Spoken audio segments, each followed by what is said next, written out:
Bonsoir. Cette émission pourrait s'intituler Fantaisie pour une centième. Alors je m'explique. Ce soir, nous fêtons la 100e émission de Téléfoot. Et oui, depuis le 16 septembre 1977, il y a eu 99 émissions. Ce soir, les premières minutes sont donc celles de la 100e. Alors à cette occasion, nous avons pensé à plusieurs projets, comment fêter ça. Tous nous ont paru un peu superflus, parce que ce qui est important dans cette émission, c'est le football, bien entendu. Mais par contre, ce qui nous a paru intéressant, c'est de vous faire connaître et la régie, c'est-à-dire cet endroit un peu mystérieux que l'on appelle souvent dans l'émission, vous devez être la régie est prête, à vous la régie, est-ce que vous m'entendez en régie? On fait la régie, c'est un peu le dispatching de l'émission. Et puis de vous montrer aussi, de vous faire connaître, un peu succinctement bien entendu, très rapidement, les gens qui œuvrent dans la coulisse pour cette émission. Alors, c'est-à-dire ce qu'on appelle le prochain plateau, puisque ce soir nous passons en confidence, ça s'appelle un plateau quand on est comme ça à l'image. Nous découvrirons tous ces gens qui œuvrent en régie, c'est-à-dire au-dessus du studio que vous voyez habituellement. Mais pour l'instant, nous allons revenir au football, parce qu'il y a eu une journée hier soir, et en particulier un match qui nous intéressait, le match livré par les Verts chez eux à Geoffroy Guichard. Vous savez qu'après quelques balbutiements, Saint-Étienne a retrouvé une très bonne vitesse de croisière. Saint-Étienne est en tête du classement actuellement. Saint-Étienne recevait Metz. C'est un match que nous allons suivre 10 minutes, comme d'habitude, commenté par Jean-Dominique. Là, vous allez voir. D'habitude, j'ai une pédale sur laquelle j'appuie. Là, je suis obligé d'aller chez Solange Peter, qui est la réalisatrice d'émission, et je lui dis, il faut 6 secondes pour lancer. Alors, je lui dis, Solange, stop. Il faut que je fasse 6, ça va arrêter. Il faut que je parle pendant 6 secondes. Et vous allez voir, ça va partir. C'est un émissaire de la télévision, c'est une des réussites, c'est un des échecs parfois aussi. Normalement, vous allez entendre Jean-Dominique et voir les images. Voilà, c'est le mystère et c'est Michel Denisot qui commence cette image qui est l'entrée donc des Messins qui sont en blanc à gauche et les verts, pour ceux qui n'ont pas la couleur, seront à gauche tout au long de cette première mi-temps. Une équipe stéphanoise qui enregistrait 2 rentrées, celle de Larios qui entre en avant-dernière position, numéro 12, et celle de Janvion qui était suspendue précédemment.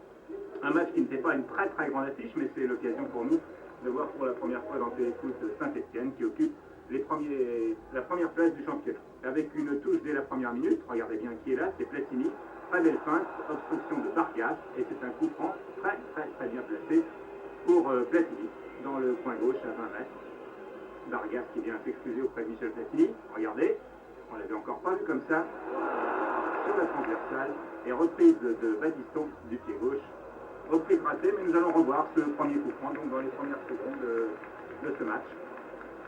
Très belle frappe de Michel Platini et le ballon s'écrase toc sur la transversale. C'était la première minute, 21e minute de jeu avec Gardon, l'un des nouveaux Stéphanois de 1980. Gardon pour Larios, Johnny Rep, Larios à nouveau, intervention de Vargas, Riedel, très replié, et dégagement par Soutor, Sonor, Souto. Une équipe très jeune, côté Messin, 9 joueurs ont moins de 22 ans. Larios, Johnny Rep, Ichnet de Rep, raté, dégagement, c'est la 21e minute. Dégagement lointain, et cette action résume assez bien la rencontre, une domination des Stéphanois et une très bonne défense de Metz. Une équipe très repliée, assez agressive, juste ce qu'il faut, qui a posé beaucoup de problèmes au vert. Christian Lepez, Battiston, numéro 2, Gardon, feinte de Santini après une feinte de l'arbitre M. Didier, Larios, dans le paquet, Battiston, Platini qui est marqué par Sonor, et c'est une faute de Sonor qui marquait très très très Michel Platini depuis le début de la rencontre. C'est un penalty, c'est la 21e minute. Nous allons revoir cette action au ralenti. Platini se relève. La jambe d'appui de Platini a été fauchée. Et voilà. Par Sonor. C'est Johnny Rep, vous le savez, qui tire les pénaltys à Saint-Étienne. Et là, il va le tirer, regardez bien, au ras du poteau. 1-0 pour Saint-Étienne. 21e minute. But de Johnny Rep.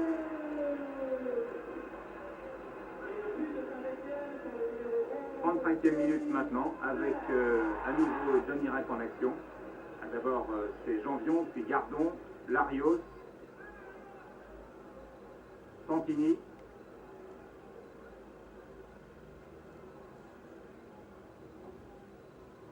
Johnny Rep, le voici. Très beau débordement sur la gauche, il est tantôt à droite, tantôt à gauche.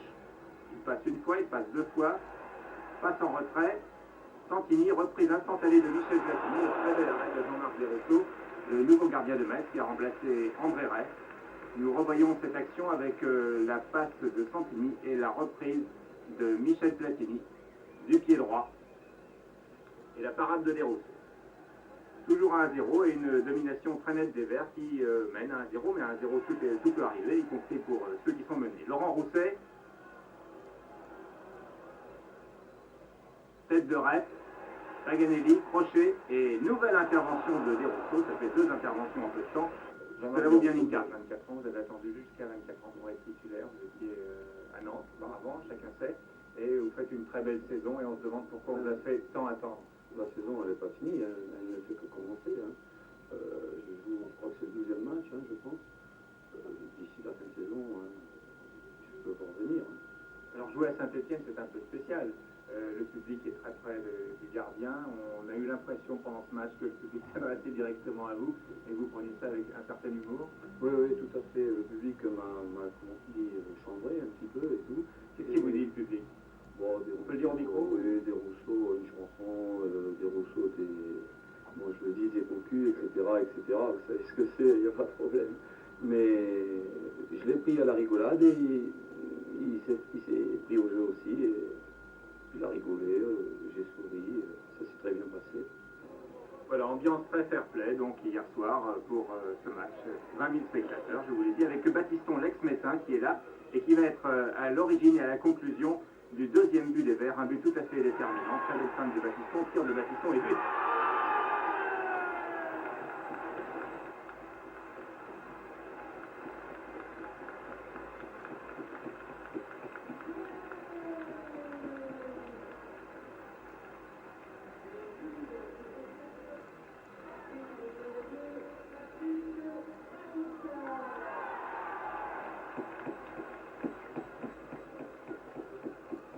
Patrick Baptiston, vous étiez l'homme du jour avant que le match commence, puisque vous étiez Messin l'année dernière, Stéphanois cette année. Vous êtes l'homme du jour aussi après le match, car vous avez pris une part prépondérante à la victoire des Verts. Oui, peut-être dans la mesure où j'ai marqué ce deuxième but qui nous a quand même libérés, parce que je crois qu'à 1-0, tout était possible pour l'équipe de Metz. Et ce soir m'a fortement surpris. Et alors, côté stéphanois, vous êtes bien adapté. On dit que c'est difficile d'entrer dans la famille des Verts. Il faut parfois une saison d'adaptation et il ne semble pas que ce soit votre cas. Non, je pense pas. Je pense que dans cette équipe, il règne une très très bonne ambiance. Quand je suis arrivé ici, je connaissais la majorité des joueurs, donc il n'y a pas eu tellement de problèmes pour mon adaptation. Et je dois dire que c'est vrai que ceux-ci m'ont facilité cette adaptation à Saint-Etienne. Voilà, Patrick Baptiston qui connaissait bien la plupart des Verts qui sont internationaux comme lui en équipe de France, comme Platini, comme Paganelli, qui sera certainement très bientôt, centre de Paganelli. Renvoi de la défense messine qui a eu quelques occasions, mais qui n'a pas été toujours très à droite. Bien que cette percée de Vis, un avant-centre jeune, dynamique et plein de talent, ait mérité une meilleure conclusion. Vis qui a passé 1, 2, 3, 4, Lopez, voici, et qui est contré in extremis par Gérard Janvier. Encore une occasion d'ailleurs pour les Messins avec Philippe Piette, l'ex-Marseillais, sur la gauche pour Riedel, centre de Riedel, reprise contrée de Polagnoc qui était entré en jeu, et le ballon est toujours pour les Messins avec Vis, Piette, crochet de Piette, tir du gauche, belle intervention de Castaneda. Et nouveau centre de Piette et Polagnoc qui est encore là et renvoi de Baptiston alors que Souto on a peut-être fait un peu trop dans les 18 mètres. Le temps passe et les Verts mènent toujours par 2-0.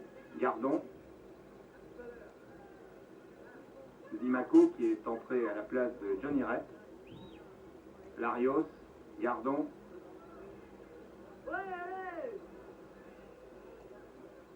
Larios à nouveau. Dimaco est à droite, mais Larios tire, et le tir de Larios est contré par Vargas, qui prend Desrousseaux. 3-0, l'addition est un peu lourde, nous allons revoir ce très beau tir de Jean-François Larios, qui est en pleine forme à la veille de la Coupe d'Europe et aussi des matchs de l'équipe de France. Tir très puissant de 25 mètres du pied droit. 3-0, addition un peu lourde pour une équipe de France, j'ai l'impression.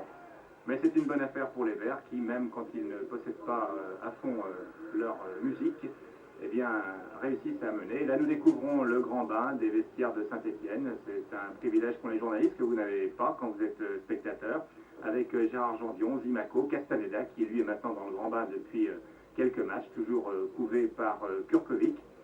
Gardon, quant à lui, est dans le pulsé, qui presque main dans la main s'en regagne tristement le tunnel de la pénitence.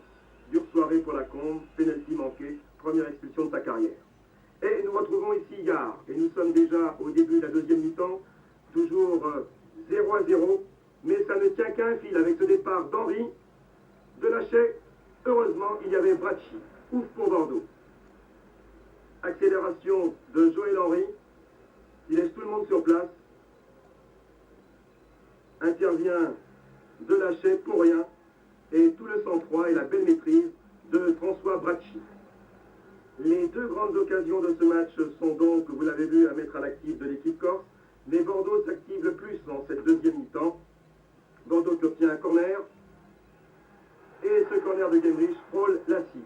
On y a cru pendant une demi-seconde. Bastia se dégage par Rajkovic. Bastia qui sur le match livré hier soir mérite mieux que sa 18e place, alors que Bordeaux, privé de trésor, semble en perte de vitesse depuis plusieurs matchs. Un dernier coup de rein cependant des Girondins avec Bracci, Girard et Girard qui lance Genrich, le duel de numéro 11 au tapis. Mais là on sanctionne par un corner que va immédiatement voter Souvenel sur la tête de Solaire. Et regardez comment Genrich est encore bien placé, il arme son gauche. Non, ce n'est pas sa soirée. La défense girondine n'est pas inquiétée. 6 buts en 12 matchs, c'est la plus imperméable du championnat. Alors on se permet encore et bien sûr d'appuyer un peu plus dans cette fin de match. Bracci, Girard, Giresse. Voilà, on accélère, un premier tir, Solaire est là, Yard également, et même trop là, rassurez-vous, Yard terminera le match debout, et bien debout. Christian Delachet, Bordeaux, Pierre Guéard, Bastia, deux gardiens de but qui ne prennent pas de but, sont-ils satisfaits, Jean-Claude? Non, peut-être moi, un peu moins que Thierry, là, parce que moi j'étais là pour gagner, hein, absolument. Satisfait, vous, Thierry? Je pense qu'après les mauvais résultats que nous avons eus, prendre un point à Bordeaux qui est très bien placé dans ce championnat, je pense que c'est une bonne chose ce soir pour Bastia. Oui, car à Bastia, on se bat avec le bout des ongles, on finit les années grasses, fini la Coupe d'Europe d'il y a 3 ans, et c'est presque des années maigres maintenant, Thierry.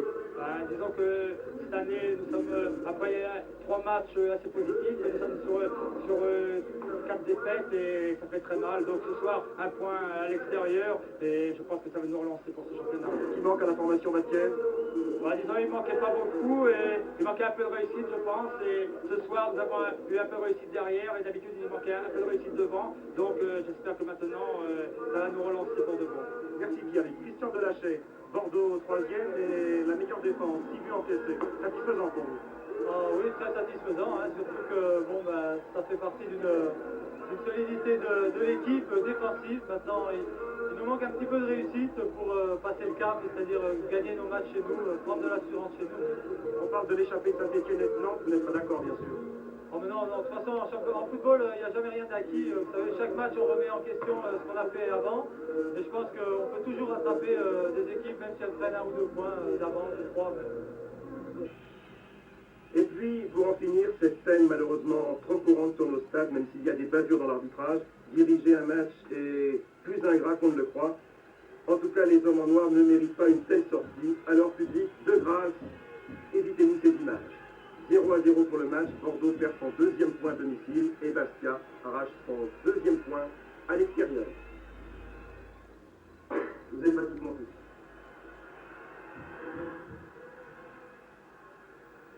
Voilà, c'était Georges Dominique dans la cabine de reportage, celle-là, où on reçoit les images, où on peut les commenter. Georges Dominique était sur place malgré tout hier soir à Bordeaux. Et maintenant, nous allons retrouver Didier Roustan pour nous commenter les autres buts du championnat. Il y en a 37, c'est-à-dire que grâce à ces buts fournis la plupart du temps par les stations de FR3, nous pouvons suivre vraiment ce championnat régulièrement en voyant les diverses la course de certains clubs, il y a effectivement, comme le disait Delachet, rien joué, des surprises. 2 clubs sont détachés, c'est vrai, mais ils ont joué à domicile, tout peut se passer encore. Et nous allons nous retrouver en cabine de reportage pour y voir Didier Roustan qui se prépare, bien entendu. Je pense que Solange Peter, pendant ce temps-là, montant, il va passer ses images. Et puis, il va à côté de lui, bien entendu, regardez, ce soir, c'est la 100e. Donc, effectivement, c'est un peu la joie dans cette cabine. Georges-Dominique, elle a perdu ses lunettes. Il y a Alain Join qui est là, qui est l'homme des échos et puis qui est aussi chef d'édition. Et puis, Michel Denisot qui est en train de faire des farces à Didier Roustan. Une fois n'est pas coutume. Téléfoot est un peu débridé ce soir à l'occasion de la 100e. Je sais que vous nous pardonnerez. Et puis que nous retrouverons dès la 101e notre côté un peu sérieux. Voilà. Nous allons voir maintenant tout début du championnat avec Didier Roustan. Solange, c'est à vous pour lancer ses buts. Nantes-Valenciennes au stade Marcel Taupin, les Canaries vont ouvrir la marque après seulement 4 minutes de jeu par Bruno Baroncelli. Voici l'action. Muller et Agerbeck seront blessés en début de partie. Nantes marque un deuxième but ici par le jeune Picot. Enzo Tressero marquera un troisième but, vous ne verrez pas. Score final 3-0. Nous passons tout de suite au match Nancy-Lyon avec un tir de la Montagne détourné par Furlan. 1 but à 0 pour Nancy, 2 à 0 avec ce but de Rouillet à la 62e minute. 2 à 0, la série continue 8 minutes plus tard avec un très beau tir de Rubio. 3 à 0, Chiesa réduira la marque à 3 minutes de la fin sur coup franc, le voici. Finalement, victoire de Nancy 3 buts à 1 devant une équipe lyonnaise qui nous avait habitués à mieux. Un juge de touche et le stade Bonal avec un tir d'Ivedic à la 23e minute. Sochaux mène à 0 devant le Paris Saint-Germain. Djurkalic qui remplaçait Jetkoviak marque un deuxième but pour Sochaux 2 minutes plus tard. Un corner réussi directement, voilà qui n'est pas très courant. Surtout que le gardien de but place toujours un joueur au premier poteau, mais vous allez le voir, il manquait quelques centimètres à Garceran. Les Yougoslaves de Sochaux ont fait la différence dans cette première mi-temps, puisqu'à la 40e minute, Ivedic, encore lui, réussit le troisième but. 3 à 0. Le match est déjà joué. Angiani marquera un quatrième et dernier but à la 78e minute. Deuxième défaite du Paris Saint-Germain en championnat, toujours par 4 à 0 d'ailleurs. 2 fois 4 à 0, c'est évidemment mieux que 8 fois 1-0, me direz-vous. Laval-Monaco, centre Démon, but de Valadier, 4 minutes de jeu. Monaco mène à Laval 1 but à 0. Égalisation de Laval 4 minutes plus tard par Gauthier, 1 partout. 27e minute, Diallo passe Vitalis puis Nino. Et Kraus n'a plus qu'à pousser le ballon dans les filets des Théories. Cela est très net sur le ralenti, voilà. Il suffit d'une pichenette, 2 buts à 1. Laval prend l'avantage. Mais bien que privé de Courbis, Petit et Barberis, laissé au repos en vue du match de Coupe d'Europe, Monaco, vous venez de le voir, égalise à la 32e minute par Victor Trocero. Maintenant un but de Diallo, 3 à 2 après 47 minutes de jeu, nous sommes en deuxième mi-temps. À la suite d'un centre de Kraus, voilà Tchèque Diallo. Mais les Lavallois se feront remonter une nouvelle fois par Monaco. Centre de Couriol, but de Valadier, c'est son deuxième de la soirée. Score final, 3 partout. Tout rangé, tout s'est passé en deuxième mi-temps. 53e minute tout d'abord avec Bénard qui passe le ballon à Perigno. 1 à 0. On s'attend à un festival de l'équipe de Pierre Philippon, mais c'est Angers qui va égaliser sur pénalty par son avant-centre Marc Bertol. 62e minute, donc les deux équipes se retrouvent à égalité. 1 but partout. Toujours tour à l'attaque. Le ballon pour Dosevi. Un joueur angevin se croit dans les 18 mètres adverses. Le buteur est à l'affût. Le buteur, c'est bien entendu Delionis. 12 matchs, 12 buts, une belle moyenne. On s'achemine vers une victoire de Tours. Il reste 3 minutes, tir de Baltimore. Et voilà, 2 buts partout. Et finalement, une bonne affaire pour la lanterne rouge Angers. Lance Auxerre. Les Bleus d'Auxerre ouvrent la marque dans cette partie à la 31e minute et mènent à la mi-temps 1 à 0. Égalisation de l'équipe locale par Empelé de la tête, c'est sa spécialité. 1 but partout après 62 minutes de jeu. Ce sera le score final, 4e match nul consécutif de l'AJ Auxerre. Nice-Lille, Lille en blanc, corner de Larevic, but de Ploum, c'est-à-dire Plemelding après 32 minutes de jeu. Lille mène 1-0. Ce sera également le score à la mi-temps. Égalisation de Bernard Castellani à la 67e minute. Un partout, tout est possible pour Nice, si je vous le rappelle, nous sur son terrain. Au stade Duré, mais c'est Lille qui a marqué le dernier but de cette rencontre. Un centre-tir de Larevic, Domergue et finalement Baraja qui trouve son propre gardien André Rey. Lille 2, Nice 1, première défaite à domicile de Nice et déjà 6 points de perdu au stade Duré. On termine cette petite séquence avec Nîmes-Strasbourg, déjà marqué moralement par la crise qui traverse leur club. Les Bleus de Strasbourg n'ont pas été gâtés dans cette partie puisqu'ils vont encaisser un premier but après seulement 3 minutes de jeu. Centre de Ferrage, reprise de Dussault. 1-0. Ça se présente mal pour les petits amis de Georges Dominique. Toujours Nîmes. 3 minutes plus tard, Genet transmet ce ballon à Dussault. Et cette fois, c'est Ferrage qui est à la réception, tête plongeante 2-0. Piazzetti réduira la marque sur coup franc à la 30e minute. Georges Dominique n'est pas content car vous ne verrez pas le but. En revanche, vous verrez le troisième but lillois, Luzino, et le ballon est contré par Fogel. 3-1, mais ce ne sera pas le score à la mi-temps, car Marx va réduire la marque. 3-2 à la pause, 3-2 également à 3 minutes de la fin. C'est le moment qu'a choisi Boissier pour changer d'aile, destination tête de Luzino et finalement Gamou, 4-2, deuxième victoire de Nîmes qui passe maintenant à la 17e place du classement.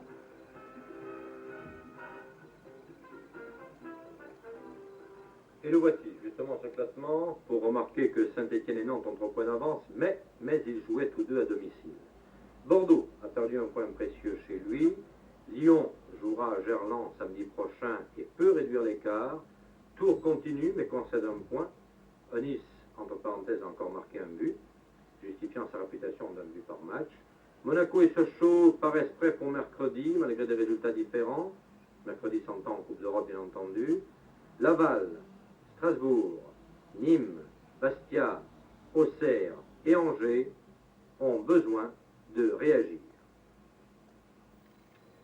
Voilà, il y a eu ces temps-ci, vous l'avez sans doute remarqué, si vous lisez la presse spécialisée, quelques échos qui ont paru. Alors Téléfoot aura lieu sur TF1, il n'aura plus lieu sur TF1, est-ce qu'il ira à la concurrence, est-ce qu'il n'ira pas à la concurrence, c'est un mystère pour personne, il y a 2 chaînes, il y a 2 services de sport, c'est de bonne guerre en définitive de faire paraître des communiqués. Alors je crois que maintenant l'affaire est entendue. Christian Kidet, chef du service des sports de TF1 est sur ce plateau pour l'unique raison, c'est qu'il va vous faire un cadeau en définitive, je crois en tout cas à tous ceux qui aiment le football et qui aiment le football et téléfoot en même temps. Christian, je crois que TF1 a re-signé les accords avec le groupement et la fédération pour la continuation de téléfoot sur TF1. Oui, Pierre, on peut donc annoncer la bonne nouvelle. En effet, TF1 a donc reconduit ses accords avec la Fédération française de football, et ceci pour une durée de 3 ans. Et à cette occasion, je voudrais vraiment remercier tous les responsables du football français qui font ainsi confiance au service des sports de TF1 et tout particulièrement M. Sadoul, président du groupement des clubs professionnels. Et puis je voudrais également remercier tous les téléspectateurs qui suivent régulièrement et attentivement cette émission, car c'est à leur fidélité que nous devons le succès de Téléfoot. Et puis vous l'avez vu ce soir, c'est un petit peu la soirée des Oscars. On félicite tout le monde et c'est bien sympathique. Alors je voudrais pour ma part dire également à Pierre Fangioni, qui est un ami, et bien qu'il anime remarquablement bien cette émission et que je l'en remercie, mais il faut aussi savoir qu'il a autour de lui une équipe de journalistes, je dois le dire, on peut tout dire ce soir, assez extraordinaire parce qu'ils font bien leur métier et qu'ils aiment en plus le football. Je crois que nous les avons tous un peu cités. Il s'agit de Jean Rénal, qui n'est pas là ce soir, de Georges Dominique, de Michel Denisot, de Didier Roustan et d'Alain Join et de bien d'autres. En tout cas, je crois que maintenant vous pouvez être assuré de retrouver régulièrement Téléfoot sur les bases que vous lui connaissez, et nous allons bien sûr, Pierre, essayer encore de l'améliorer pour satisfaire tout notre public. Voilà. Et ceci pendant 3 ans. Vous avez cité Jean Rénal, et c'est vrai, j'étais prêt à le faire. Effectivement, Jean est le seul ce soir qui soit absent. Il n'avait pas effectivement un rôle précis dans cette émission. Il n'est donc pas là, mais vous le retrouvez régulièrement dans tous les numéros de Téléfoot. Alors cette année, Solange, nous avions convenu que ce serait la 3, c'est la 3. Cette année, le football français n'a pas fait de folie. Il n'a pas recruté deux grands joueurs étrangers à grand rapport de publicité avec beaucoup d'argent. Peut-être que nécessité oblige, c'est possible. Il y a par contre deux joueurs qui se sont révélés, c'est Nikolic à Lyon, à Gerbeck à Nantes, mais on ne le connaissait pas beaucoup. Le seul gros transfert, celui que l'on connaissait bien, c'est-à-dire pour employer un terme maintenant couramment admis, la vedette, c'était Umberto Barberis, international suisse, la vedette du Servette de Genève, qui est venu à Monaco. Ça, on en a parlé pendant longtemps. Alors avec Didier Roustan maintenant, nous allons découvrir qui est réellement Umberto Barberis.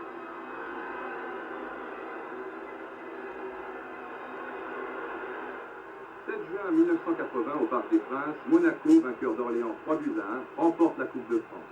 Jean Petit brandit le précieux trophée. Les autres joueurs de l'ASM se trouvent au pied de la tribune présidentielle. Certains sont particulièrement émus et pour cause, ils viennent de disputer leur dernière rencontre sous le maillot rouge et blanc. Depuis plusieurs semaines, on parle de Krankel, mais début juillet, à l'aéroport de Nice-Côte d'Azur, arrivée du vol Suisse 758 en provenance de Genève, poste 18.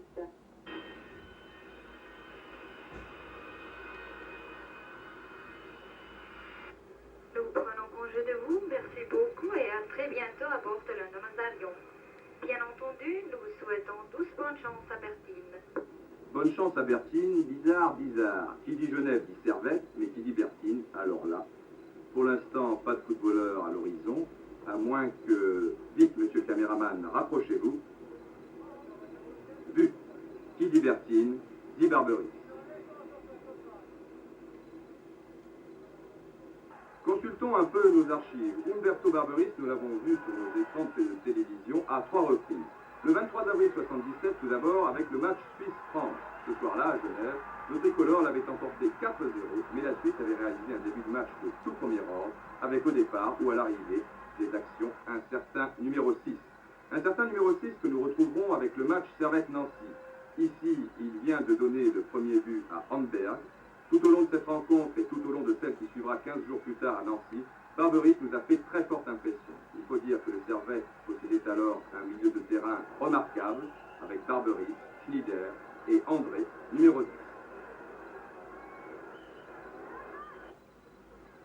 Aussi, tout porte à croire que l'AS Monaco a réalisé une bonne affaire avec la famille Barberis.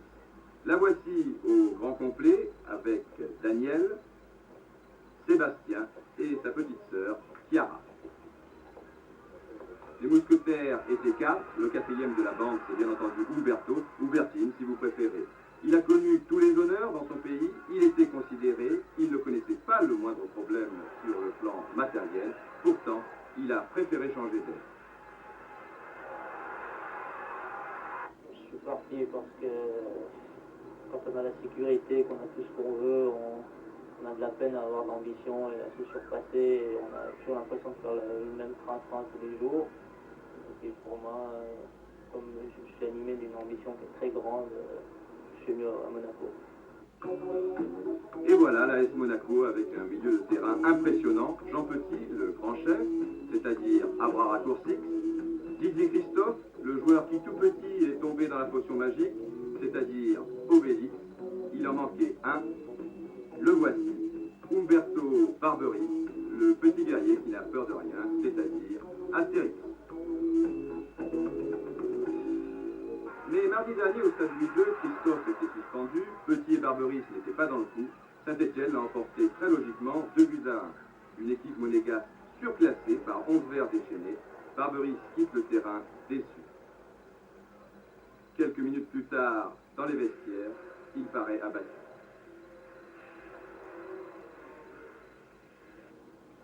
Le Suisse ne doutera pas longtemps, ce n'est pas dans ses habitudes, et le lendemain matin, on le retrouvera beaucoup plus détendu. Il pense déjà à la Coupe d'Europe. Le football, c'est sa vie depuis toujours. Très, très jeune, j'ai été sur les stages, j'ai fréquenté les stages, j'ai pratiquement eu un ballon tout petit. C'était, je crois, mon premier cadeau, c'était un ballon de football. Rien de très original, puisque son père Vittorio pratiquait ce sport au plus haut niveau avec Novara, club de première division italienne à l'époque. Le petit Sébastien, 8 ans, et lui aussi, vous vous en doutez, un passionné, tel père, tel fils, tel petit-fils, à ce rythme. Ça peut durer comme ça pendant des générations et des générations.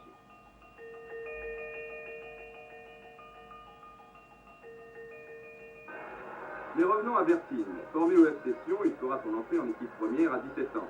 Avec ce club, Barberis gagnera même la Coupe de Vendée-Châtel en 1974. Ici, il marque le deuxième but pour Sion qui emportera finalement 3-2. Les qualités du jeune homme ne laissent personne indifférent et en 1975, Barberis est pété au Grasshopper de Zurich. Demi-finaliste de la Coupe, troisième du championnat, ses coups de boutoir ont relancé les sauterelles. Barberis est alors l'un des joueurs les plus cotés de son pays. Et en 1976, le Servette de Genève décroche le grelot. Avec le club au maillot grenat, il remportera tous les titres possibles sur le plan national. Sur le plan international, de bons résultats également, avec en particulier une place en quart de finale de la Coupe des vainqueurs de coupe en 1979. Entre-temps, il y a bien évidemment l'équipe nationale. Naturalisé suisse en 1975, Barberis fait tout de suite l'unanimité. Suisse-Pologne, un patron. Le titre est repris par toute la presse. Suisse-Pologne, c'était la première sélection de Bertine, une victoire 2-0 avec en prime un but superbe. Pour un coup d'essai, c'est un coup de maître. Umberto Barberis compte aujourd'hui 29 sélections.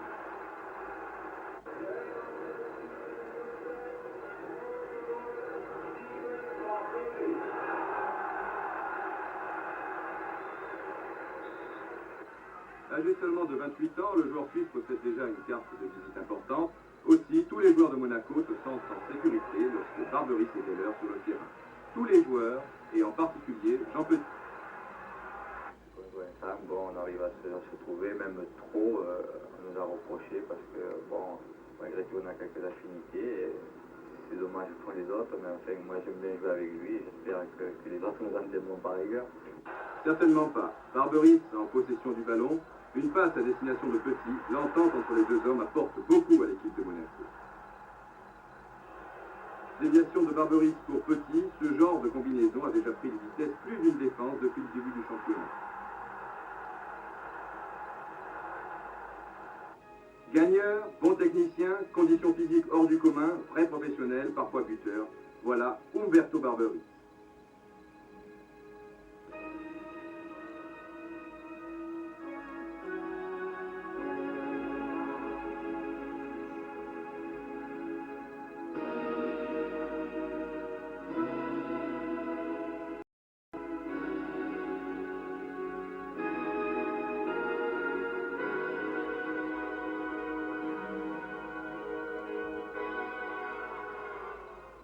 Barberis footballeur, c'est le côté pile.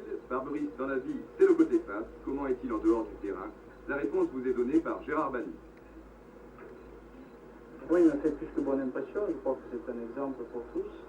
C'est un joueur qui ne rebute jamais au travail, et qui se montre un charmant camarade et qui a une simplicité qui est véritablement formidable pour un joueur de cette taille. Bertine, tu me parles le cœur. Allez, joue cœur.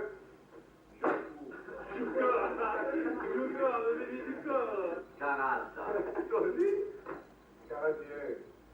On dit 42. 70. Gentleman Barberis, écoutons son ancien entraîneur, quelques mots qui résument parfaitement ce reportage. Maintenant, il est à Monaco, vous le savez, vous regardez bien dans les yeux, et si vous avez quelque chose à lui dire, vous pouvez lui dire. Je regrette une chose, que Berthaud, il sort pas servaquin aujourd'hui.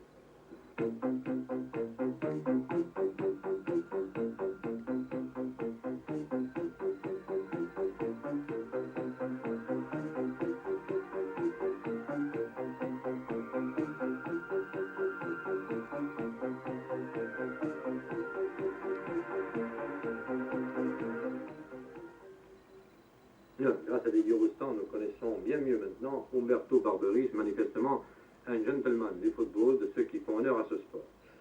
L'UEFA, alors le sigle est bizarre, c'est vrai, disons l'Union européenne de football a quelques difficultés pour faire son calendrier. Passez donc les Coupes d'Europe des clubs et puis les matchs internationaux des sélections nationales. Alors c'est pas facile, effectivement, tout ça à mettre en ordre. En définitive, le procédé qui est choisi est le suivant: quand il y a des Coupes d'Europe des clubs, bon, bien entendu, on laisse jouer les Coupes d'Europe, et puis dans l'intervalle, entre deux Coupes d'Europe, tous les 8 jours pratiquement, il y a des matchs internationaux. Ces matchs internationaux, ils sont soit amicaux, c'est le cas le plus souvent, et puis, depuis quelque temps, puisque nous approchons le temps de la prochaine Coupe du Monde, ils sont souvent qualificatifs pour la Coupe du Monde, c'est-à-dire ce sont des éliminatoires. Alors nous allons voir maintenant certains de ces matchs, la séquence les buts venus d'ailleurs. Ils sont les deux premiers en tout cas qui comptent pour la Coupe du Monde. Les trois autres sont amicaux, mais chacun offre des beaux buts. C'est ça l'essentiel en réalité, c'est du voir du bon football. À Helsinki, Finlande, Autriche. Les deux équipes sont engagées dans le groupe 1. L'Autriche est en maillot rouge ou sombre, selon que vous avez la couleur noir et blanc. Le premier but est autrichien, il est de Kurt Jara, une des vedettes de cette formation autrichienne que vous aviez vu sans doute si vous suivez le football lors du mondial en Argentine. Krankel, Jara, c'était les deux vedettes qui jouaient devant en Autriche. Et puis l'Autriche veut marquer un deuxième but, je vous le rappelle, en terre finlandaise par l'intermédiaire de Vels. Voilà, 2-0 pour l'Autriche, donc dans le groupe 1, un groupe qui comprend aussi l'Albanie, la Bulgarie et l'Allemagne de l'Ouest. Norvège-Roumanie à Oslo, groupe 4, 10e minute de jeu, un but de Iordanescu, le voici, et il est roumain. Vous avez compris que les Roumains jouent en maillot jaune ou clair, 1-0 pour la Roumanie à l'extérieur.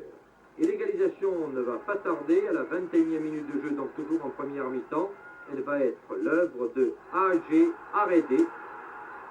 Il est norvégien. Dans ce groupe 4, il y a l'Angleterre, la Hongrie et la Suède comme autres participants. Groupe donc très fort.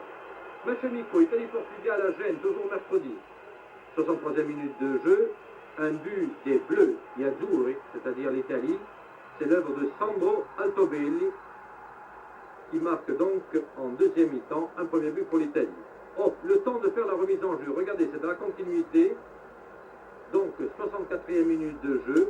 Vous allez voir une égalisation pratiquement immédiate par Jordao pour le Portugal. Donc, les deux équipes étaient un match nul, 1-1. Alors, les Italiens vont faire le taureau par les cornes, 80e minute.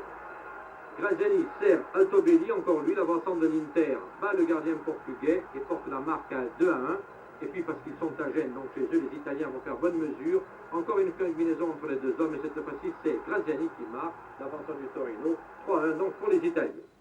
Bulgarie-Suède à Sofia. Les Bulgares sont en blanc, 32e minute de jeu.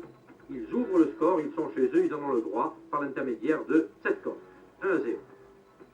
1-0, eh bien c'est le score à la mi-temps, pour la plus grande joie, comme le cliché le veut, du public bulgare, bien entendu. Et ce n'est pas terminé, 49e minute de jeu, donc début de la deuxième mi-temps, un deuxième but pour les Bulgares, Midvev qui marque. On se dit, l'affaire est entendue, ils sont chez eux, ils marquent, ils gagnent par 2-0. Et pourtant, tout va être inversé, parce que les Suédois vont s'y mettre vraiment à la 70e minute, par l'intermédiaire de Rambert, qui va battre pour la première fois le gardien adverse. Cela fait 2-1. Et puis celui-là va faire 2-2 parce que Olsson, 3 minutes plus tard, donc 73e minute, aggrave le score. On est en match nul. Ondren, 85e minute, pour la Suède, va marquer 3-2 donc la Suède en Bulgarie. C'est un exploit dans un match international. Hongrie-Espagne, un premier but au ralenti, il est l'œuvre de Juanito, 3e minute de jeu, cela se passe à Budapest, les Espagnols sont en train de mener à l'extérieur.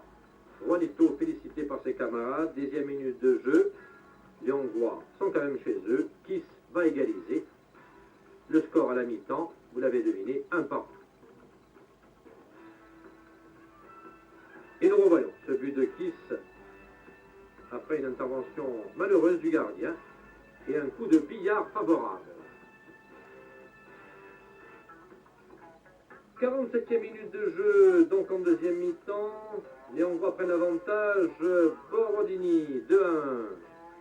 La joie traditionnelle, les embrassades non moins traditionnelles. Mais ce n'est pas terminé. Sarah Troufegui, l'avant-centre basque de l'équipe d'Espagne, réduit la marque et obtient un match nul 2-2. Voilà. Alors, par principe, dans Téléfoot, nous considérons le football uniquement que le football. C'est-à-dire que nous laissons tomber la plupart du temps les à côté, les petits scandales, tout ce qui se passe. Il y a des clubs comme Marseille, il faudra en parler à chaque émission. Mais malgré tout, il y a de temps en temps une affaire grave, une affaire qui secoue tout le monde du football, on ne peut pas rester insensible. Alors, on ne pouvait pas ne pas évoquer le limogeage de Gilbert Grèce. Un limogeage qui ne fait honneur à personne, ni à ceux qui ont limogé, ni au football français. C'est une triste... Le petit vin, se fait masser, et Michel... Vous avez toute l'expérience de Eugène Sacomano, qui a une émission similaire à Téléfoot, mais à la radio, elle est numéro 1. Et puis ce sont manifestement de très belles photos qui ont été compilées dans cet ouvrage. C'est vraiment toute la saison de football dans une édition que l'on pourrait qualifier de luxe. C'est vraiment ce qu'il faut avoir dans sa bibliothèque quand on s'intéresse au football. Autre livre, mais autre projet, comment devenir joueur professionnel par Roland Chattard. C'est La Moselle Sport, Football Édition. Et je vais vous dire, ce livre répond à beaucoup de lettres que nous recevons, parce qu'il n'y a pas de semaine où je n'ai pas une lettre sur mon bureau qui dit comment devenir joueur professionnel. Avouez que la réponse est difficile, on ne sait pas comment la formuler. La réponse, elle est peut-être là-dedans, mais il y a beaucoup plus de pages que dans une lettre. C'est un ouvrage documenté, on connaît l'amour de Roland Chattard pour le football, il y a des illustrations, c'est vraiment pour les jeunes joueurs qui veulent se diriger sur la carrière professionnelle. Voilà, ce numéro 100 est pratiquement terminé, c'est une formule traditionnelle.